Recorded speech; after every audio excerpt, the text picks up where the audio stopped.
केजरीवाल सरकार ने अपना 10वां बजट सोमवार के दिन पेश किया। जबरदस्त चर्चा इसे लेकर हो रही है क्योंकि इस बजट के दौरान वित्त मंत्री आतिशी ने महिलाओं के लिए सम्मान राशि योजना का ऐलान किया। हमारे साथ बातचीत करने के लिए जुड़ गई हैं खुद आतिशी। उनसे हम जानेंगे कि ये योजना कब लागू होगी, महिलाएं कैसे इस योजना का फायदा उठा सकती हैं, और जाहिर है चुनाव नजदीक है तो चुनाव का कितना असर इस योजना की वजह से आम आदमी पार्टी भांप रही है। आतिशी, आपका स्वागत है आज तक पर। और मेरा पहला सवाल यही है कि हमने देखा सोलर योजना हो, चाहे पानी बिल माफी की योजना हो, चाहे इससे पहले जो योजना चल रही थी जो अब बंद कर दी गई हैं, ऐसे में सवाल ये आ रहा है जहन में कि आप इस योजना को कैसे लागू करवा पाएंगे। देखिए, कल मैंने विधानसभा के पटल पर ना सिर्फ 2024-25 का बजट रखा बल्कि पिछले 9 साल की केजरीवाल सरकार की रिपोर्ट कार्ड को भी प्रस्तुत किया। वो 9 साल का रिपोर्ट कार्ड दिखा देता है कि जो वादा अरविंद केजरीवाल जी करते हैं उन्हें कितना भी संघर्ष करना पड़े वो उस वादे को पूरा करके ही हटते हैं। ऐसा नहीं है कि जो स्कूलों में सुधार आया है, मोहल्ला क्लिनिक की शुरुआत हुई है, सीसीटीवी कैमरा लगे हैं, अनऑथराइज्ड कॉलोनीज में डेवलपमेंट का काम हुआ है, ये सब संघर्ष के बाद हुआ है, ये सब लड़ाई झगड़े के बाद हुआ है, ये सब एलजी साहब के कभी सामने, कभी हाथ जोड़ने से, कभी लड़ाई झगड़ा करने से हुआ है। तो पिछले 9 सालों में भी संघर्ष पूर्वक ही काम हुआ है, लेकिन सारे वादे पूरे हुए हैं। उसी तरह से जो मुख्यमंत्री महिला सम्मान योजना की बात है, अगर अरविंद केजरीवाल जी ने वादा कर दिया तो वो वादा पूरा होके रहेगा। क्या है ये योजना, इसके बारे में बताइए। और लोगों के मन में सवाल रहते हैं, लोग पूछते भी हैं कि क्या हमें 1000 रुपये मिलेंगे। किन किन लोगों को इसके दायरे से आपने बाहर रखा है और ये आइडिया आया कैसे? इस पे आपने कहा है कि 2000 करोड़ रुपए का बजट आपने निर्धारित किया है, उसे लेकर भी भाजपा सवाल कर रही है, लेकिन उससे बाद में आएंगे। किन्हें फायदा मिलेगा पहले ये बता दीजिए। देखिए, मुझे ये लगता है कि ये महिला सशक्तिकरण की शायद देश की सबसे बड़ी योजना होगी, इसलिए क्योंकि ये दिल्ली की मेजॉरिटी महिलाओं को अवेलेबल होगी। इसके लिए सबसे पहला क्राइटेरिया है कि आपको दिल्ली का वोटर होना पड़ेगा। तो इसके लिए आप अपना वोटर कार्ड देंगे, आपको 18 साल के ऊपर का होना पड़ेगा, तो इसलिए आप अपना आधार कार्ड और डिटेल्स देंगे। सिर्फ 3 कंडीशंस हैं जिसके तहत महिलाओं को ये नहीं मिलेगा। नंबर 1, अगर आप सरकारी एम्प्लॉई हैं। नंबर 2, अगर आप किसी सरकारी पेंशन स्कीम में ऑलरेडी भागीदार हैं, जैसे अगर आपको विधवा पेंशन मिल रही है या बुजुर्ग पेंशन मिल रही है। या नंबर 3, अगर आप इनकम टैक्स पेयर हैं, क्योंकि अगर आप इनकम टैक्स पेयर हैं ये माना जा रहा है कि आपको उसकी आवश्यकता नहीं है। लेकिन फिर भी इन सब एक्सक्लूजन्स के बावजूद भी हमारा ये अनुमान है कि 80% महिलाओं को दिल्ली में इस स्कीम का फायदा मिलेगा। अगर हम कोई टारगेट रखें तो लोगों को क्या बताएं कि इस महीने तक ये योजना लागू हो जाएगी?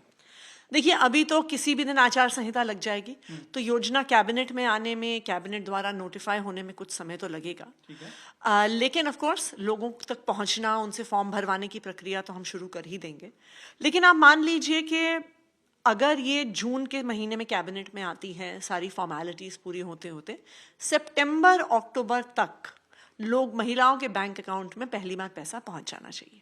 आपको हम ये भी बता दें कि वित्त मंत्री के तौर पर आतिशी ने पहली बार बजट पेश किया है और अब वो ये भी कह रही हैं कि सितंबर के महीने तक लोगों के अकाउंट में 1000 रुपये आने लगेंगे 18 वर्ष से अधिक उम्र की महिलाओं के अकाउंट में।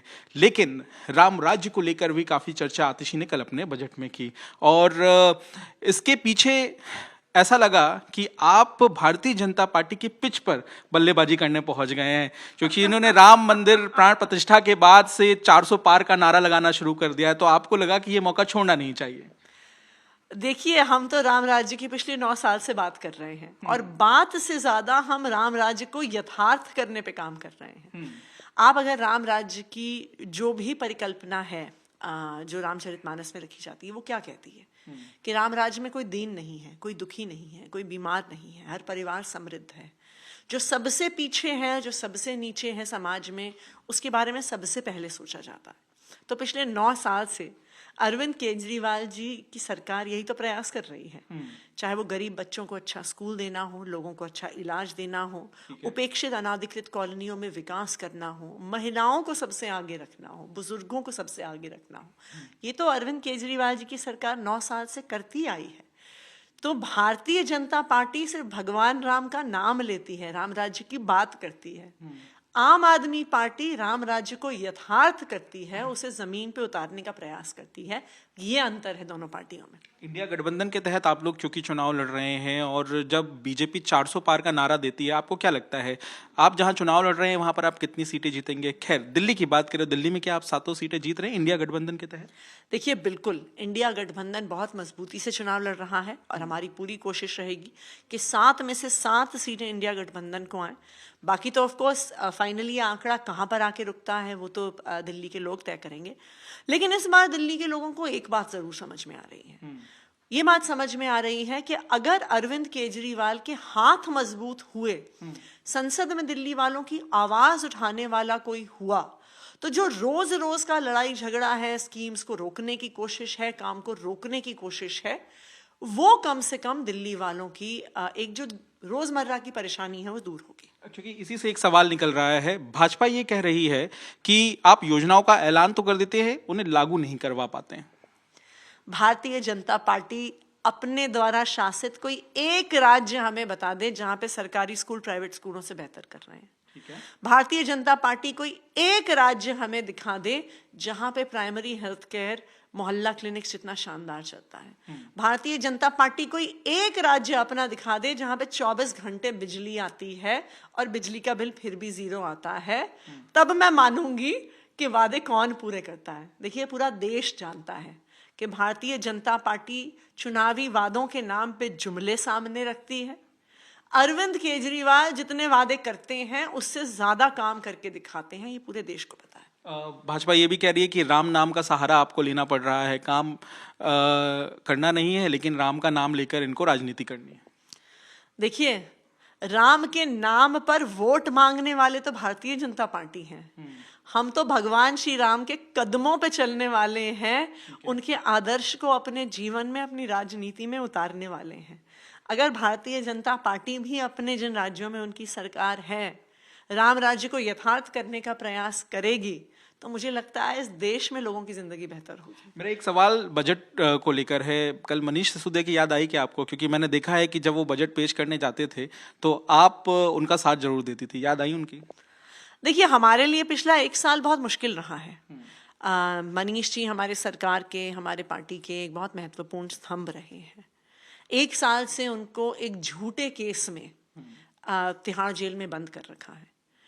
लेकिन हमें मनीष जी पे गर्व भी बहुत है। हमें उन पे गर्व इसलिए है कि आप एक के बाद एक विपक्षी पार्टी के नेताओं को देखिए कि जिन पर झूठे केस होते हैं, सच्चे केस होते हैं, सीबीआई ईडी की धमकी दी जाती है, तो वो तुरंत अपनी पार्टी छोड़ के भारतीय जनता पार्टी में चले जाते हैं। लेकिन चाहे मनीष सिसोदिया हो, चाहे सत्येंद्र जैन हो, चाहे संजय सिंह हो, चाहे विजय नायर हो, इनको जेल में तो डाल दिया है मोदी सरकार ने, लेकिन अभी तक झुका नहीं पाए हैं, तोड़ नहीं पाए हैं। इस बात पे हमें गर्व है। अंतिम सवाल है मेरा, बीजेपी ने अपने उम्मीदवारों को बदल दिया, 5 नामों का ऐलान किया, 4 को बदल दिया है। क्या कहेंगी आप इस फैसले पर? ये आम आदमी पार्टी का इंडिया अलायंस का डर है और क्या है। वरना अगर उनको इतना भरोसा होता कि उनके एमपीज ने इतना अच्छा काम किया है और वो 400 पार करने वाले हैं, तो फिर कैंडिडेट्स बदलने की क्या जरूरत होती। ये स्वाभाविक बात है कि उनको पता है कि अरविंद केजरीवाल के काम को दिल्ली की जनता पसंद करती है, भारतीय जनता पार्टी के एमपी से परेशान है और इस बार इंडिया गठबंधन को दिल्ली से लोग जिताना चाहते हैं। बहुत बहुत धन्यवाद आतिशी हमारे साथ बातचीत करने के लिए। जाहिर है आतिशी बताते हुए कि बजट में आखिर क्यों इस सम्मान राशि का ऐलान किया गया, किन्हें इसका फायदा होगा, राम राज्य की क्या परिकल्पना है, लेकिन सवाल अहम ये भी है कि क्या वाकई आम आदमी पार्टी को आगामी लोकसभा चुनाव और दिल्ली के विधानसभा चुनाव में इसका फायदा होगा या नहीं। कैमरामैन अजय ठाकुर के साथ पंकज जैन, दिल्ली, आज तक।